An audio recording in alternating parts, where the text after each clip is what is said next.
Alright, welcome back. Here we go. Reaction pathways. This is the big daddy of organic chemistry. And I mean that 100% sincerely because this is it. This is one of the harder things in Unit 4 or Unit 2 or just whenever, really. Now, reaction pathways. Now, organic chemists devise pathways to create desired compounds, which may be new pharmaceuticals, polymers, or nanomaterials. We may have gone, okay, we need this particular structure of a molecule. Now, how do we make it?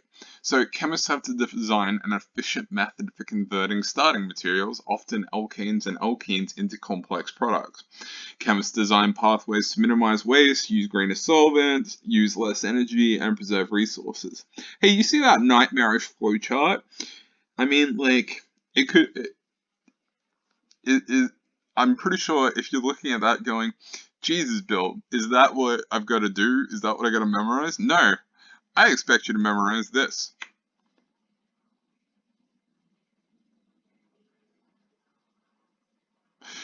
Yeah, I'm kind of being serious, but also not really. Okay, so this is an organic reaction map. Now, this tells us how to get from one thing to another. If you are perfectly happy to just pause the video right now and try and take all of this nightmarish existence in, go for it. But here is what I'm going to do for you. I'm going to just highlight the relevant parts to the VCE chemistry course. Now, here I've got my highlighter. Now, you need to know how to get from alkane to alkene to polymerization. Don't need to know ethers, alcohols, aldehydes, ketones, carboxylic acids, esters, amides, and amines. I guess. Also, why not? Let's put halo alkane on. Alright. Now, if you've been watching these videos as I've been doing them, some of these might actually seem familiar. Now, if, as an example, alkene, if we add hydrogen gas over a catalyst in temperature and pressure, it becomes an alkane. We did addition reactions. Hey, look, this one, alkene, steam plus 60 atmospheres of pressure and a phosphoric acid catalyst. You add water across the double bond, you get an alcohol. We did that. That's another addition reaction. Here, hydrogen halide plus UV light, hydrogen halide being something like hydrochloric acid, hydrogen hydrofluoric acid, and UV light gives us a haloalkane. Oh look, if we wanted for some reason, God knows why, to make a nitrile, potassium cyanide plus ethanoic, an ethanolic solution in a reflux will make a nitrile. That's just a substitution reaction. This is also a substitution reaction. From our last video, if we look from carboxylic acid to ester, oh look, plus a alcohol and a acid and a catalyst. Oh look, all of this is stuff that we've already done. Now, I'm gonna get you guys to make one of these, and you're not gonna like it, but I'm gonna get you to do it. We're gonna talk about it though first, because there's a very good reason why. Now, why do we think about reaction pathways? Well, chemical reaction pathways can be used to form compounds, starting with simple molecules such as ethane or ethene. Now, here we've got ethane. We can add chlorine gas and then to substitute out a hydrogen for a chlorine, and then we can use sodium hydroxide to substitute out the chlorine for a hydroxide, and oh my god, I'm just dying here.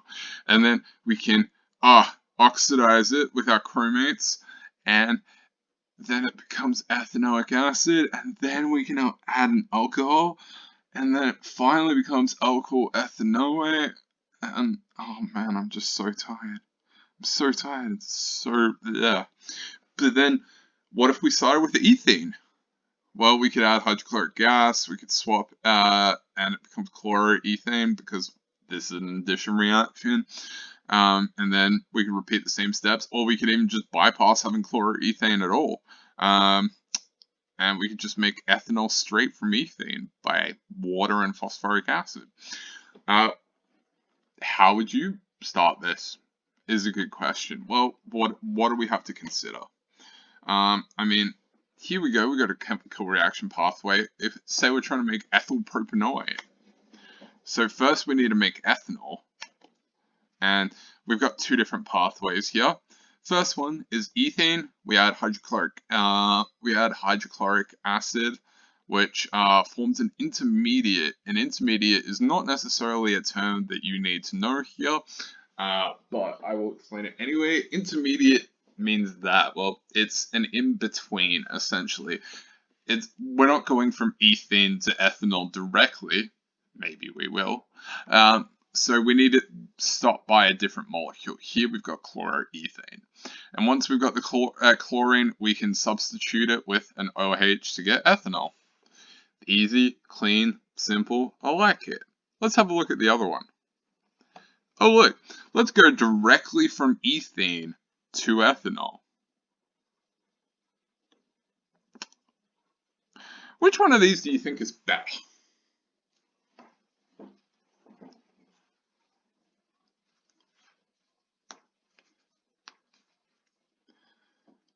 Alright. Well, let's take a look at it. Okay, I'm going to say pathway 2 is better, but it's not a clear-cut argument. Now, why do I say pathway 2 is better? Well, I mean, at this point, you guys are probably familiar with high school science, and the more steps there is, the more chance that something can go wrong. Now, this is an addition reaction, which means there are no waste products at all, which is beautiful. And it's really efficient, which is great. Here, ethene, once we add in our hydrochloric acid, oh yeah, we have to play with hydrochloric acid. It becomes chloroethane, and then, oh look, we got a bunch of chlorine ions. Where do the chlorine ions go? Is that a thing that we have to take out? I think it is. But then let's look at the ethene. Phosphoric acid is not something that I would recommend high school students play with. So it's pretty dangerous. And also, catalysts. Catalysts are expensive. Hydrochloric acid, super plentiful. So is OH minus. Both of those are things that you can basically buy at Bunnings. So there's give and take. If I was industrially trying to make ethanol for reasons, I would be adding across the double bond with water, phosphoric acid, and a catalyst. If I was trying to homebrew some nonsense in my backyard, I'm probably doing it the cheaper and more accessible way with hydrochloric acid and hydroxide ions. Alright, let's look at propanoic acid now. So here we got propane, we add chlorine gas to substitute out a hydrogen, then we add OH to make propanol, or propanol, and then we're going to acidify our chromates to acidify propanol into propanoic acid. And then we could make ethyl propanoate once we've made both of these compounds, and we've got some sulfuric acid, and then we react them together, and then we also have a side product of water. Now, here's what the reaction pathway looks like. That is 1, 2, 3, 4, 5. So we had 6 different chemicals along the way to get ethyl propanoate. Actually, let's backtrack a second, because I didn't show you this in the last video. Have a look at this table of esters. So here, what we've got, is our table of esters and what they look like. So here, if I was trying to make ethyl propanoate for the record, ethyl propanoate, so it's got 2 carbons for the alcohol and 3 for the acid, I'd be making pineapple flavoring or pineapple scent. One of my favorite things to do is to actually make ethyl methanoate, because all I need is ethanol and methanoic acid, and it makes Bacardi rum flavoring. I'm always extremely suspicious of students that tell me, oh, that one smells familiar. Likewise, if you scroll down on this table,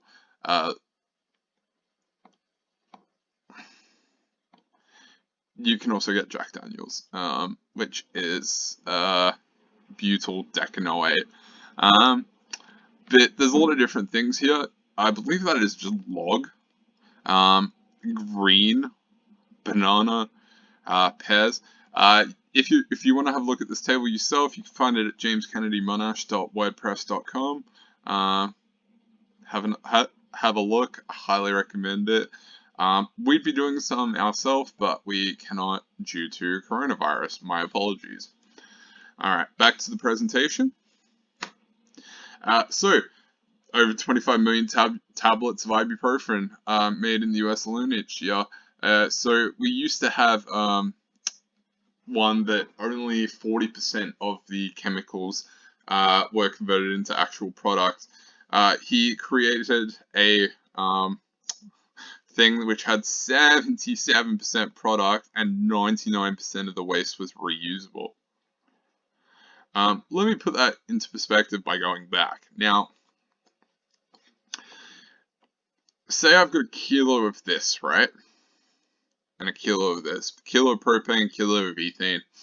And each step is 70. Actually, let's just say every step is 50% accurate. Sorry, efficient.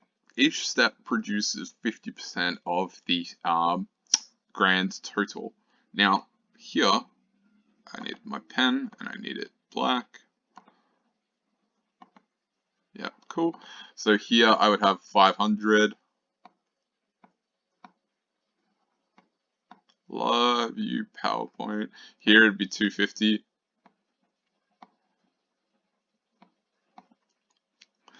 And this would be 125. Now, this would still be 500, but this is in what we call excess. So, even though I have 500, this is a 1-to-1 reaction. Only 125 of this, only 125 of ethanol would react with propanoic acid, and once I lose half of it, it becomes 62.5 grams of ethyl propanoate.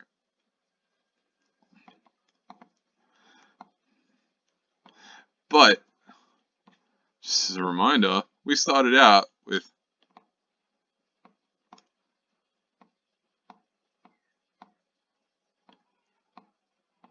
1,000 grams.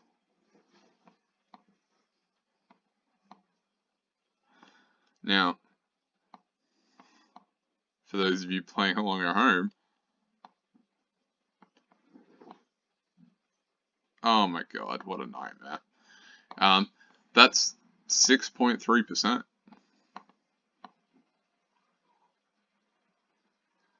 Oh, wow. Zalgo is here. So that's 6.3%.